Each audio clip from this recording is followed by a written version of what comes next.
Como que eu vou calcular uma câmara para carcaça? Então aqui tem um fator, tá, que a gente utiliza. Olha só.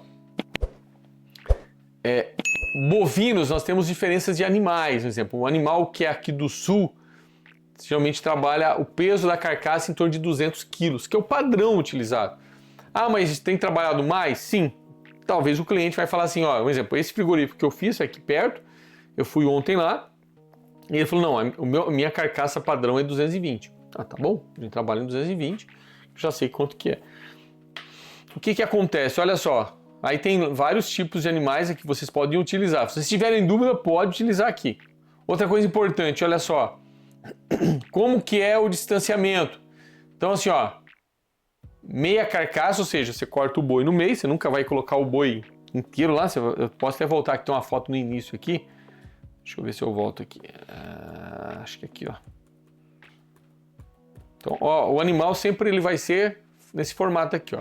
Aqui é uma meia carcaça, ó. O suíno geralmente é inteiro, né? Mas o bovino é meia carcaça até mesmo por questão de resfriamento, facilitar o resfriamento. Aqui já é o ovino geralmente é inteiro, tá? Mas o bovino é meia carcaça.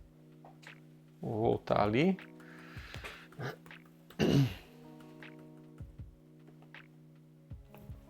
Tá.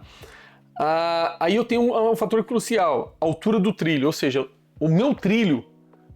Por que eu tô falando isso? Porque com certeza vai aparecer alguém pedindo câmara de carcaça para bovino. Então é o seguinte, o meu trilho, a altura mínima dele 3,50, ou seja, por que 3,50? Porque o boi, se menos que isso, o boi pega no chão. Então, do piso até o ponto do trilho, 3,50. E para cima você tem que ter mais a parte do evaporador, porque o evaporador tem que ficar em cima do trilho. Você não pode colocar o evaporador embaixo. Já vi câmara que o cara tava o evaporador, o trilho aqui e o evaporador soprando na carne. Esquece, não vai funcionar. Né? Você tem que colocar ele sempre aonde? Sempre acima do trilho. Por isso que, geralmente, câmara de carcaça, o mínimo 4,5, o mínimo. Então o ideal é trabalhar com 5, 5,5. Essa uma que eu fui mesmo é 5 metros. 5 metros de pé direito, tá? Para ter espaço ali. Outra coisa, afastamento entre um trilho e outro, tem que deixar 80 centímetros. E aí, lembrando que numa condição normal eu coloco meia carcaça a cada 1 metro, ou melhor, duas meia carcaça a cada metro, ou uma carcaça por metro. A conta é essa. Ou seja, em cada metro eu coloco uma carcaça. Como elas vão ser rachadas no meio, vai ser meia, tá? Só para vocês fizerem a conta para saber quanto de boi vai caber nessa câmara. Vamos fazer a conta aqui, uma conta básica. Eu tenho 5 metros. Se eu pegar 5 metros, ó, 5 metros dividir por 0,8, que é a distância do trilho, eu vou conseguir colocar 6 trilhos nessa câmara, 6 trilhos, não mais que isso. E ela tem 8 metros de comprimento, então imagino que eu não vou conseguir chegar no 8 metros, por quê? Porque eu vou ter que ter a parede, então eu vou ter que, desses 8 metros, eu vou ter que tirar 1,20 m de cada lado. 8 menos 1,20 m, vai sobrar 6,80. Agora eu vou pegar 6,80, sabe que eu vou conseguir colocar 6 carcaça 0,8. Mas espera aí, não cabe 0,8. Ou eu coloco 7, ou eu coloco 6. Não cabe 7, coloca 6. Então, ou seja, são 6 trilhos vezes 6 carcaça. Então eu tenho 36 carcaças. Cada carcaça pesa quanto? Cada carcaça pesa, vamos colocar ali, 200. Então eu tenho 7.200 quilos de bovino para essa câmara. Viu que não dá muito, ficou bem próximo daquela conta que nós fizemos. Só que aqui, meu amigo, aqui é o seguinte, aqui o produto está entrando lá a 39 graus e precisa chegar a temperatura de 6 graus no osso. Como assim 6 graus no osso? Sim, você tem que ir com espeto, lá na parte, onde que é a maior parte do bovino, é o traseiro. O traseiro é onde tem maior quantidade de carne. Então você tem que pegar esse espeto, espetar ali no traseiro do bovino até chegar próximo do osso para medir a temperatura próximo do osso, que é 6 graus próximo do osso. Tá? Aí eles te liberam já está pronto para expedição, tá?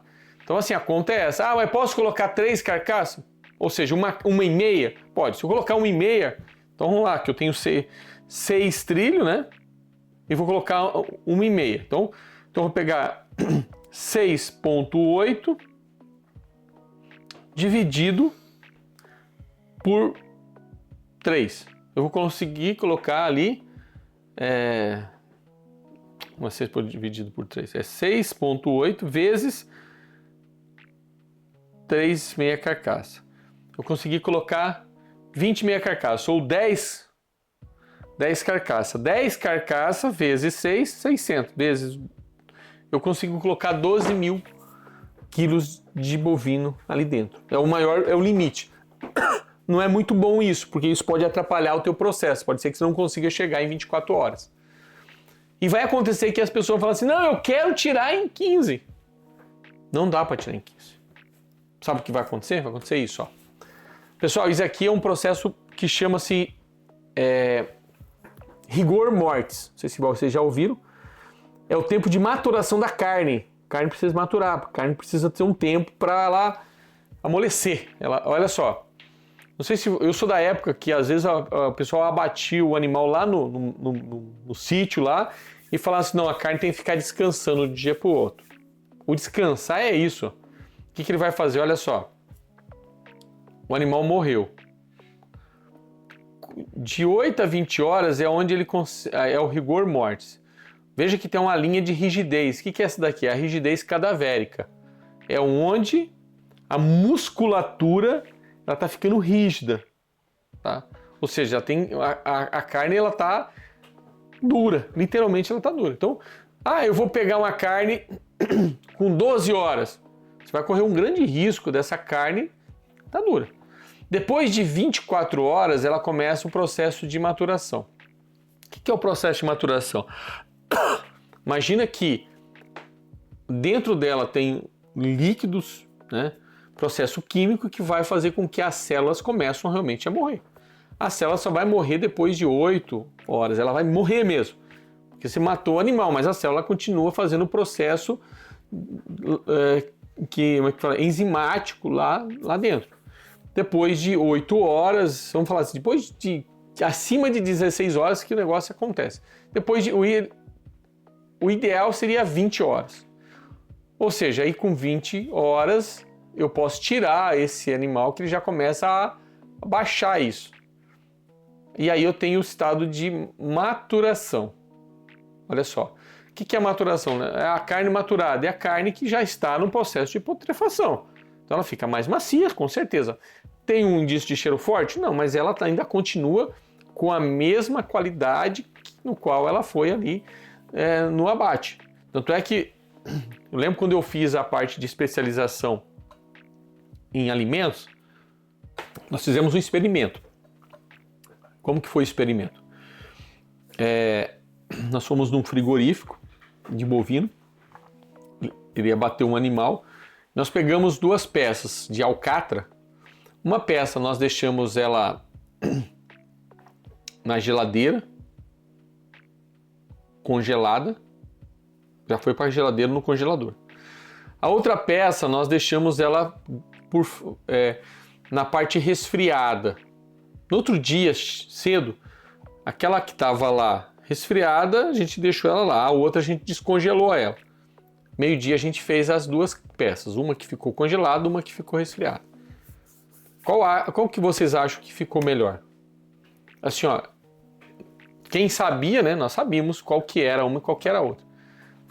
O pessoal falava assim, ó, essa daqui é uma carne que ali, ó. Qualquer um falava assim, não, isso aqui é de animais diferentes. Que a qualidade era, assim, ó, o suco dela, o gosto dela, a maciez. Por quê? Porque como ela foi congelada, o processo de maturação estancou, parou. Ou seja, o processo enzimático parou. A outra que ficou fora, ele continuou o processo, e aí é o processo que vai fazer com que eu tenha ali as enzimas fazendo a quebra ali das proteínas que existe ali naquela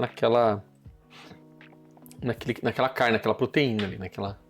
Então assim, é importante que quando você calcular uma câmara, deixar bem claro, olha, esse produto pode ser que se você tirar em 15 horas não vai ter a mesma qualidade quando você tirar em 20. Porque você ainda está com um processo de rigidez ali na peça, ali, na proteína ali ainda.